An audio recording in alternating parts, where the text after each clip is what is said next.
আজকে এইখানে যারা আছেন এই চারটা ক্ষেত্রে আমরা খেয়ানত করব না, হাত তুলে ওয়াদা করি ইনশাআল্লাহ। রাজি আছেন ইনশাআল্লাহ সকলে?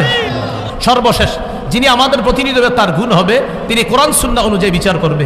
সূরা মাইদা 48, সূরা মাইদা 49, সূরা মাইদা 50 এই আয়াতগুলোর মধ্যে আছে ইন্না আনজালনা ইলাইকাল কিতাবা বিল হক, আমি আপনার কাছে কোরআন দিয়েছি, এই কোরআন এটা দিয়েছি, এটার মাধ্যমে আপনি বিচার করবেন, সঠিকভাবে বিচার করবেন। শেষের দিকে আছে আফা হুকমাল জাহিলিয়াতি ইয়াবগুন, তারা কি জাহিলি আইন চায়?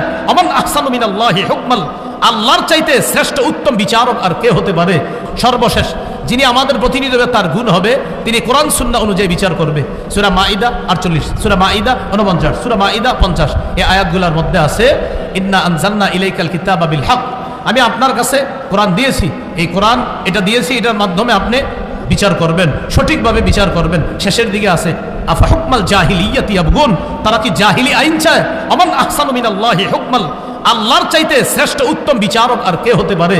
এই জন্য আমরা যদি আমাদের বাংলাদেশে আল্লাহর আইন বাস্তবায়ন করতে চাই, আল্লাহর কসম সত্যি বলছি, আমাদের একজন যোগ্য, চার কাজের যোগ্যতা রাখে, 10 গুণে মৌলিক গুণান্বিত এমন কোন ব্যক্তিকে আমাদের দেশের দায়িত্ব দিতে হবে, তাহলে ইনশাল্লাহ এদেশে সংসদ চলবে কোরআন অনুযায়ী, এদেশের বিভিন্ন পার্লামেন্ট চলবে কোরআন অনুযায়ী। আল্লাহর কসম আমরা স্বপ্ন দেখতেছি যে 90% মুসলমানের দেশ, এটা তো একটা স্বাভাবিক বিষয়, এদেশের সংসদ চলবে কোরআন অনুযায়ী, এদেশের বিচার ব্যবস্থা চলবে কোরআন অনুযায়ী। মানে এটা এমন কোনো কথা না যে হুজুর এটা কোনো কথা না, এটা তো সাধারণ কথা। 90% মুসলমানের দেশ, বলেন কি অনুযায়ী দেশ চলবে? সংসদ কি অনুযায়ী হবে? কোর্ট কি অনুযায়ী হবে? এটা তো একটা স্বাভাবিক বিষয়, মনে থাকবে তো ইনশাল্লাহ। গণতন্ত্র এই বিষয়টা কি 1863-তে আপনার আব্রাহাম লিঙ্কনের সেই যে এক ধারা সে আবিষ্কার করলো যে democracy is the government of the people, by the people and for the people. গণতন্ত্র হলো এমন একটা শাসন ব্যবস্থা যেখানে জনগণের উপর, জনগণের মাধ্যমে জনগণের ক্ষমতা চলবে, অর্থাৎ যেই নিয়ম নীতিতে জনগণের শাসন চলবে, জনগণের আইন চলবে, এটাই গণতন্ত্র। সেখানে গণতন্ত্রে দেশের মালিক হবে জনগণ আর তারা আইন করবে। আর আমরা বলি রাষ্ট্র, এটার মালিক হলো আল্লাহ। অনেকের গেঞ্জির পিছনে লেখা আছে people are source of all power, জনগণ সকল ক্ষমতার উৎস। নাউজুবিল্লাহ, জোরে বলি, সকল ক্ষমতার উৎস কে? আল্লাহ। এটা প্রথম কথা। তাহলে গণতন্ত্র এটা তারা বলল, এটা হলো একটা বিষয়। আমাদের কথা হলো সূরা বানী ইসরাঈলের 111 নম্বর আয়াতে যে কথাটা আছে, একদম সূরা বানী ইসরাঈলের সর্বশেষ আয়াত, ওয়ালাম ইয়াকুল্লাহু শারীকুন ফিল মুলক, আল্লাহর রাজত্বে কোনো শরীক নাই। বলেন আল্লাহর রাজত্বে কি নাই? শরীক নাই। দেশের রাজত্ব কার? এই আল্লাহর রাজত্বে কোনো শরীক নাই। এটা ইসলামী আকীদা যে দেশের রাজত্ব হবে এটা আল্লাহর মালিকানা, এটা গণতন্ত্র, এটা মালিক হবে না, এটা আমাদের ইসলামী মূল্যবোধে বিশ্বাসীদের আকীদা। আচ্ছা, সূরা ইউসুফের 40 নম্বর আয়াতে আছে ইনিল হুকমু ইল্লা লিল্লাহ, বিচার ব্যবস্থা শুধুমাত্র আল্লাহর পক্ষ থেকে হবে, আল্লাহই বিধানদাতা, আল্লাহই বিধান করবে। কথা সঠিক, এটা হলো প্রথম কথা। দ্বিতীয় কথা খুব ভালো করে মনে রাখবো, ইসলামী হুকুম অনুযায়ী গণতন্ত্রের যেই বিধান, এই বিধানকে মানতে হবে, এই বিধান না মানার কোনো সুযোগ নাই। ইসলামী হুকুম অনুযায়ী গণতন্ত্রের পক্ষে কেউ না, কোনো ওলামায়ে কেরাম না। এটা হলো দ্বিতীয় কথা। এবার মূল কথাটা শুনেন। তাহলে হুজুর যেহেতু গণতন্ত্রের পক্ষে না তো কি করব? এখন ওলামায়ে কেরামের মধ্যে দুই দল। এক দল বলেন গণতন্ত্রের বর্তমান পদ্ধতিতে দেশে স্বেচ্ছায় অথবা ইচ্ছায়, ইচ্ছা করে হোক স্বেচ্ছায় হোক, মানুষকে বাধ্য করা হচ্ছে এই পদ্ধতিতেই মানুষ যেন তাদের ক্ষমতা প্রতিষ্ঠিত করে, মানুষকে বাধ্য করা হচ্ছে।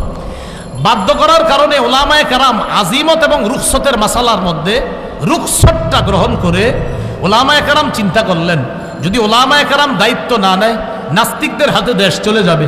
ওলামায়ে কেরাম যদি দায়িত্বে না আসে তাহলে ইসলামী বিরোধী যারা শক্তি আছে তারা এদেশে তাদের শক্তিশালী পাকাভুক্ত হবে। তখন ওলামায়ে কেরামের মধ্যে একদল বলেন সুতরাং নাস্তিক্যবাদী শক্তিকে রহিত করার জন্য এই পদ্ধতিতে জনগণের অংশগ্রহণ করা আবশ্যক, এটা এক দলের অভিমত। আরেক দল বলেন জায়েজ। একদল বলছে আবশ্যক, আরেক দল বলছে এটা জায়েজ। এই পদ্ধতিতে অংশগ্রহণ করে নাস্তিক্যবাদের বিরোধিতা করা এবং আল্লাহর হুকুম পৃথিবীতে প্রতিষ্ঠিত করার জন্য চেষ্টা করা। আমি জানতে চাই আমাদের আবরার ভাই এখানে আছে, আপনার তো এই নিয়তে আছে নাকি অন্য কোনো নিয়ম? আমাদের আবরার ভাই মাশাআল্লাহ ইনশাআল্লাহ সিলেটের এমপি হবে, আল্লাহ কবুল করেন। যাই হোক, আবরার ভাইয়ের সাথে আমার ভালো পার্সোনাল সম্পর্ক একটু মধুর, এই জন্য একটু হাসাহাসি করলাম। আপনারা আবার দোয়া করেন, অন্তর থেকে দোয়া করেন, আল্লাহ তৌফিক দান করেন। হ্যাঁ, তো এখন এই পদ্ধতিতে জনগণ অংশগ্রহণ করবে, করার পর এখানে মনে রাখতে হবে চারটা কথা। বলেন, সাক্ষ্য, সুপারিশ, প্রতিনিধি, আমানত। সাক্ষ্য, সুপারিশ, প্রতিনিধি নির্বাচন, উকিল নির্বাচন, আমানত, এই চারটা কথা। এবার বলেন, ভোট মানি হলো সাক্ষ্য দেওয়া, সুপারিশ করা, উকিল নিযুক্ত করা, আমানত রক্ষা করা। আপনি যে কারো পক্ষে আপনি একটা কথা বলতেছেন যে আমি অমুককে প্রতিনিধি বানাবো, এই প্রতিনিধি বানানোর অর্থ হলো এক নম্বর আপনি তার পক্ষে সাক্ষী দিতেছেন, আপনি তার পক্ষে সাক্ষী দিতেছেন। এই সাক্ষী আপনি তার পক্ষে এটা যে দিতেছেন এটা বুঝে শুনে আপনি তার পক্ষে সাক্ষী দিতে হবে, এটা হলো এক নম্বর কথা। তো এই যে দ্বিতীয় নম্বর কথা, সুপারিশ করা, সূরা নিসার 85 নম্বর আয়াতে আছে, মাইয়াশফা শাফাআতান হাসানা ইয়াকুল্লাহু নসিবুম মিনহা, যে সঠিক ব্যাপারে সুপারিশ করবে, সুন্দর সুপারিশ করবে, এটার সওয়াব সে পাবে।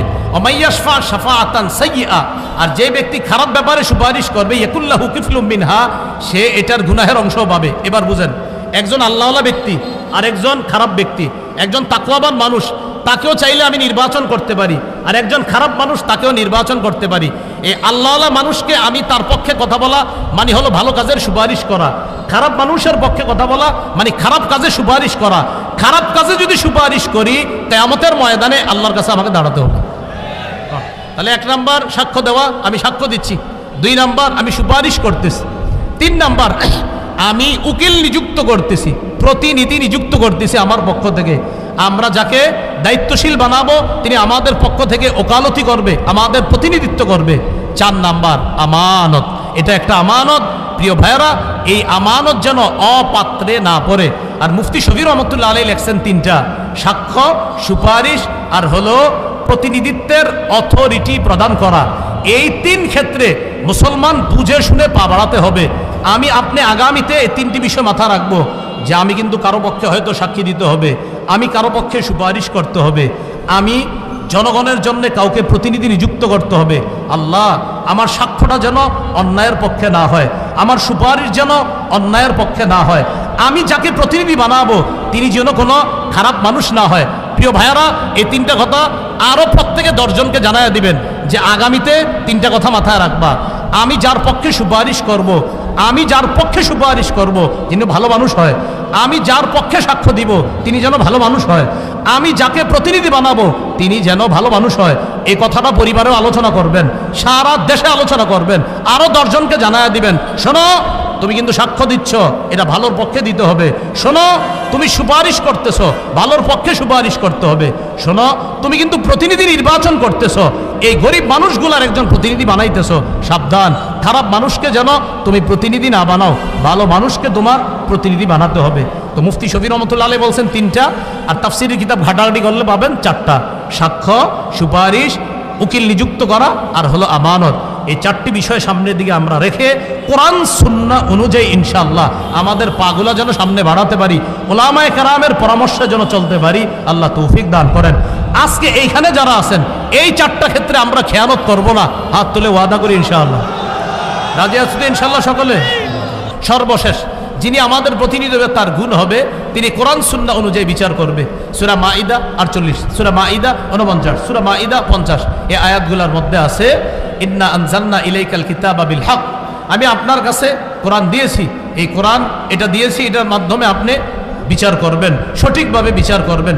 শেষের দিকে আছে আফা হুকমাল জাহিলিয়াতি ইয়াবগুন, তারা কি জাহিলি আইন চায়? আমান আহসানু মিনাল্লাহি হুকমাল, আল্লাহর চাইতে শ্রেষ্ঠ উত্তম বিচারক আর কে হতে পারে?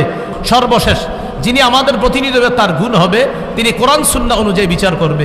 সূরা মাঈদা 48, সূরা মাঈদা 49, সূরা মাঈদা 50, এই আয়াতগুলোর মধ্যে আছে ইন্না আনজালনা ইলাইকাল কিতাবা বিল হক, আমি আপনার কাছে কোরআন দিয়েছি, এই কোরআন এটা দিয়েছি, এটার মাধ্যমে আপনি বিচার করবেন, সঠিকভাবে বিচার করবেন। শেষের দিকে আছে আফা হুকমাল জাহিলিয়াতি ইয়াবগুন, তারা কি জাহিলি আইন চায়?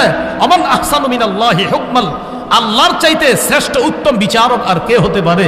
এই জন্য আমরা যদি আমাদের বাংলাদেশে আল্লাহর আইন বাস্তবায়ন করতে চাই, আল্লাহর কসম সত্যি বলছি, আমাদের একজন যোগ্য, 4 কাজের যোগ্যতা রাখে, 10 গুণে মৌলিক গুণান্বিত এমন কোন ব্যক্তিকে আমাদের দেশের দায়িত্ব দিতে হবে, তাহলে ইনশাল্লাহ এদেশে সংসদ চলবে কোরআন অনুযায়ী, এদেশের বিভিন্ন পার্লামেন্ট চলবে কোরআন অনুযায়ী।